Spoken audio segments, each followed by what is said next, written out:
నమస్కారం. నేను మీ మైనంపాటి మురళీకృష్ణ శర్మ. అందరూ కూడా ఇప్పుడు జగన్మోహన్ రెడ్డి గారి గురించి ఆలోచిస్తున్నారు. ఏమిటి అంటే, మళ్ళా జగన్మోహన్ రెడ్డి గారు ముఖ్యమంత్రి అవుతారా అనేదే ఎక్కువ మంది మదిలో మెదులుతున్నటువంటి ఈ యొక్క పెద్ద ప్రశ్న ఇది.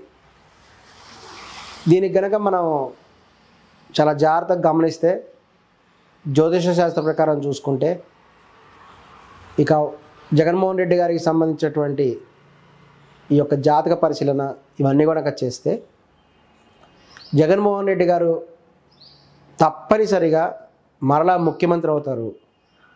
ఆయనకి ఆ యోగం ఉంది. ఇది ఎలా చెప్తున్నారు అని అంటే, జగన్మోహన్ రెడ్డి గారి యొక్క జాతకంలో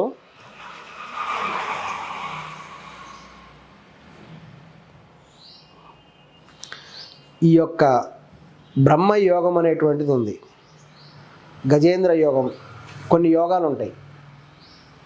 ఇవి ఉండటం వల్ల ఏమవుతుందంటే, వారు ఎటువంటి ఇబ్బందులు ఎదుర్కొన్నా, ఎటువంటి కష్టాలు పడినా తిరిగి తప్పనిసరిగా కూడా రాజయోగం అనేటువంటిది కూడా ఉంది.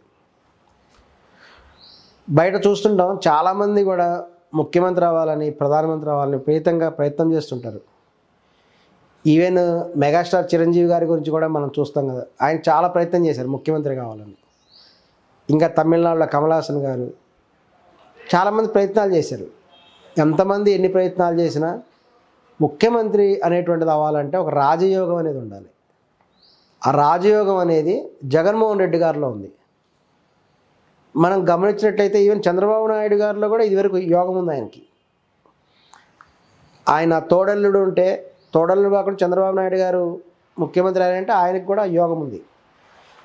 కానీ వైఎస్ జగన్మోహన్ రెడ్డిలో ఉన్నటువంటి విపరీతమైనటువంటి గొప్ప లక్షణం ఏంటంటే, ఆయనకి ఈ రాజయోగముతో పాటు శనీశ్వరుని యొక్క కటాక్షం ఆయన మీద ఉంది.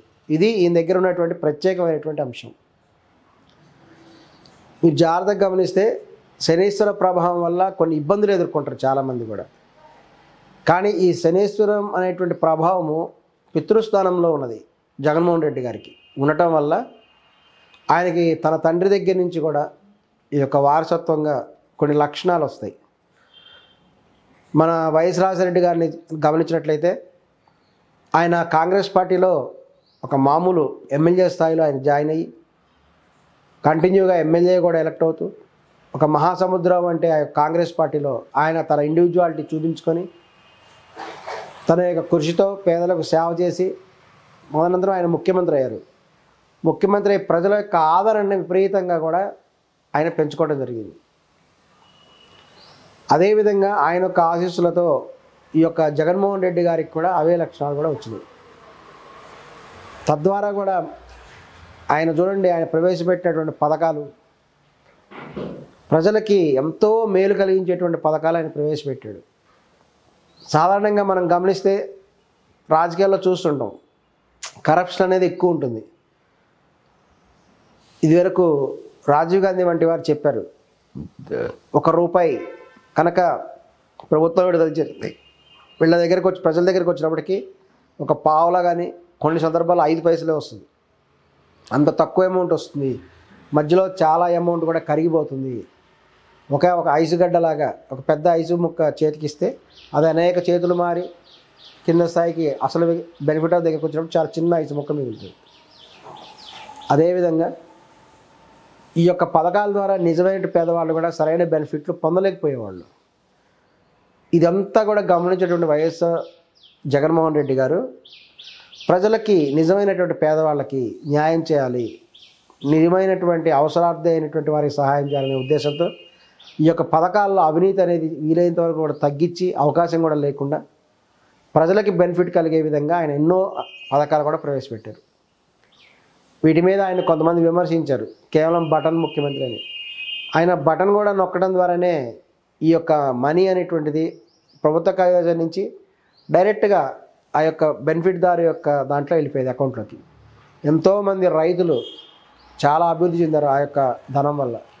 ఇంకా మహిళలు కానీ, విద్యార్థులు, ఇక అనేక వర్గాల వాళ్ళు కూడా వాళ్ళ వృత్తిని బట్టి వాళ్ళకు కూడా ఎంతో బెనిఫిట్ అనేటువంటి జరగడం జరిగింది. ఇక్కడ కనుక మనం జగన్మోహన్ రెడ్డి గారిని కనుక గమనించినట్లయితే ఆయన యొక్క జాతక ప్రకారం కొన్ని అవరోధాలు ఉన్నాయి. ఏదంటే సోదరితో విభేదాలు అనేటువంటివి కూడా పెరుగుతాయి. ఇప్పుడు ఇంకా నెక్స్ట్ 4 yearsలో కూడా పెరిగే అవకాశం ఉంది. అంతేకాకుండా తన బంధువర్గంలో ఒకరితో విపరీతమైనటువంటి విభేదాలు కూడా వచ్చే అవకాశం కూడా ఉంది. దానివల్ల కూడా ఆయన కొంత ఇబ్బందులు పడే అవకాశం కూడా ఉంది. అయినప్పటికీ కూడా ఈ యొక్క శనీశ్వరుడు యొక్క అనుగ్రహంతో కూడా ఈయన తన కష్టాలన్నింటి కూడా అవరోధాలు ఎదుర్కొంటారు. కానీ ఒక ప్రధానమైనటువంటి ఇబ్బంది ఆయన ఎదుర్కొనేది ఏంటంటే తన భార్యతో కూడా విభేదాలు వచ్చేటువంటి అవకాశం ఉంది. జగన్మోహన్ రెడ్డి గారు ఎదుర్కొనే పెద్ద సమస్య ఏంటంటే భార్యతో విభేదాలు వస్తాయి. కొంత మాట పట్టింపులు రావటం, ఈ విధంగా కొంత భార్యాభర్తల మధ్య అన్యోన్యత అనేది కొంచెం తగ్గేటువంటి విషయం కూడా కనిపిస్తున్నది. ఈ విషయంలో ఆయన జాగ్రత్తగా ఉండాలి. మిగతాదంతా కూడా తీసుకున్నట్టయితే జగన్మోహన్ రెడ్డి గారికి ఉన్న రాజయోగం బట్టి శత్రువులందరూ కూడా బలహీనపడతారు. ఇది మనం చూస్తున్నాం. ఇప్పుడు కూటమి ప్రభుత్వం అధికారంలో ఉంది. ఈ యొక్క TDP party, Janasena party, BJP party మనం జాగ్రత్తగా గమనించినట్లయితే ఈ 3 పార్టీలు కూడా ఎలక్షన్కి ముందు కొన్ని సంవత్సరాల క్రితం శత్రువులుగా వ్యవహరించారు. ఒక సంవత్సరం క్రితం మనం గట్టిగా గమనిస్తే పవన్ కళ్యాణ్ గారు విపరీతంగా విమర్శించేవాళ్ళు చంద్రబాబు నాయుడు గారిని. ఆయన పెద్ద అవినీతి తిమింగలం అనేవారు. పవన్ కళ్యాణ్ గారు అన్నగారు అయినటువంటి చిరంజీవి గారు, మెగాస్టార్ చిరంజీవి గారు ప్రజారాజ్యం పార్టీ పెట్టినప్పుడు చిరంజీవి గారు, ఈ నాగబాబు గారు చంద్రబాబు నాయుడు గారిని ఎంత విమర్శించారో అందరికీ తెలుసు. అవినీతి తిమింగలం అని విపరీతమైనటువంటి కామెంట్స్ చేశారు. అటువంటి వాళ్ళు ఇప్పుడు వచ్చేసి పవన్ కళ్యాణ్ గారితో ఒప్పందం పెట్టుకోవటం. ఇంకా బీజేపీ పార్టీని చూసినట్టయితే కొంతకాలం క్రితం చంద్రబాబు నాయుడు గారికి మోడీ గారికి మధ్య చాలా ఈగో ఫీలింగ్ ఉండేది. చంద్రబాబు నాయుడు గారు తానే సీనియర్ అని చెప్పడం జరిగింది. అది వాస్తవమే, అందులో వాస్తవే కాదు. మోడీ గారి కంటే చంద్రబాబు నాయుడు గారే సీనియర్ రాజకీయాలలో. వాళ్ళ మధ్య కూడా కొన్ని విభేదాలు ఉండేవి. ఇట్లా విభేదాలు ఉన్నటువంటి 3 పార్టీలు కూడా కలిసి వాళ్ళ ఓటు బ్యాంకును బట్టి ముగ్గురు కలిసి ఇక లేని చిరునవ్వును తెచ్చుకొని ఈ కూటమి ప్రభుత్వం అనేది ఏర్పడిపోయి ఇప్పుడు అధికారంలోకి వచ్చారు. ఈ పోయిన ఎలక్షన్లో వాస్తవం గమనించినట్టయితే అప్పుడు కూడా జగన్మోహన్ రెడ్డి గారే అధికారంలోకి రావాల్సింది. ఆయనకు ఆ యోగం కూడా ఉంది. కానీ ఈ యొక్క తెలుగుదేశం పార్టీ విడిగా పోటీ చేసినా ఓడిపోయేది. పవన్ కళ్యాణ్ గారు అసలు డిపాజిట్ వచ్చేవి పవన్ కళ్యాణ్ గారికి. ఇక బీజేపీ పార్టీ కంటే ఆంధ్రప్రదేశ్లో పెద్ద ఏం లేదు. బీజేపీ పార్టీ కొంత బలంగా ఉంది, తెలంగాణలో ఉందంతే, తెలుగు రాష్ట్రం. పవన్ కళ్యాణ్ గారు తెలంగాణ ఎలక్షన్లో చూసుకుంటే ఆయన డిపాజిట్ కూడా రాలేదు తెలంగాణలో. అసలు ఎక్కడ అభ్యర్థులు అసలు కనపడలే పవన్ కళ్యాణ్ గారి జనసేన పార్టీకి. విచిత్రం ఏంటంటే తెలంగాణలో విపరీతమైన ఫ్యాన్స్ ఉన్నారు పవన్ కళ్యాణ్కి, కానీ ఓటు బ్యాంక్ రూపంలో రాలే. ఈవెన్ కేవలం 6% మాత్రమే ఓటు బ్యాంక్ ఉంది పవన్ కళ్యాణ్ గారికి అనేది కూడా నిరూపించబడింది. అంతేకాకుండా ఈ మధ్య కొంత పెరిగి 8% వరకు ఉంది. ఈ విధంగా ఈ పరస్పర విరోధులందరూ కూడా కలిసి ఒక కూటమి ద్వారా ఏర్పడ్డారు. మనం జాగ్రత్తగా గమనిస్తే వీళ్ళ మధ్య విభేదాలు కూడా మళ్ళీ కూడా కనిపిస్తున్నాయి మనకి. మొన్న రీసెంట్గా పవన్ కళ్యాణ్ గారు నాగబాబు గారు కామెంట్స్ చేయడం, అసలు తెలుగుదేశం పార్టీ ఏం లేదు, పవన్ కళ్యాణ్ గారు ఓటర్లు కలిసి మాత్రం గెలిచారు, ఈ విధంగా కూడా ఆయన చెప్పడం జరిగింది. ఇంకెవరైనా కారణం అనుకుంటే వాళ్ళ కర్మ అని ఆయన ఇండైరెక్ట్గా వర్మ గారిని కూడా విమర్శించడం జరిగింది. తద్వారా ఆయన చంద్రబాబు నాయుడు గారిని డైరెక్ట్గా విమర్శించాడు. ఇక పవన్ కళ్యాణ్ గారు చూస్తే 40 ఏళ్ళ పార్టీని నేనే గెలిపించాను, నా వల్ల లేకపోతే తెలుగుదేశం పార్టీ లేదని ఆయన విమర్శించడం జరిగింది. దీన్ని చంద్రబాబు నాయుడు గారు తీవ్రంగా కూడా ఖండించారు. అది ఎలాగ కూడా చూసినాం మనం. ఎందుకంటే మన రీసెంట్గా వాళ్ళు కొన్ని సాంస్కృతిక కార్యక్రమాలు ప్రదర్శిస్తే అందులో స్పష్టంగా చూపించారు, ఒక వ్యక్తికి పవన్ కళ్యాణ్ గారు పార్టీ వాళ్ళు వేసుకున్నట్టు ఎర్రకండ వేసుకుంటాడు, అతను చాలా అసంబద్ధంగా మాట్లాడుతూ అసంబద్ధమైన పాటలు పాడుతూ కామెడియన్ లాగా చూపించారు.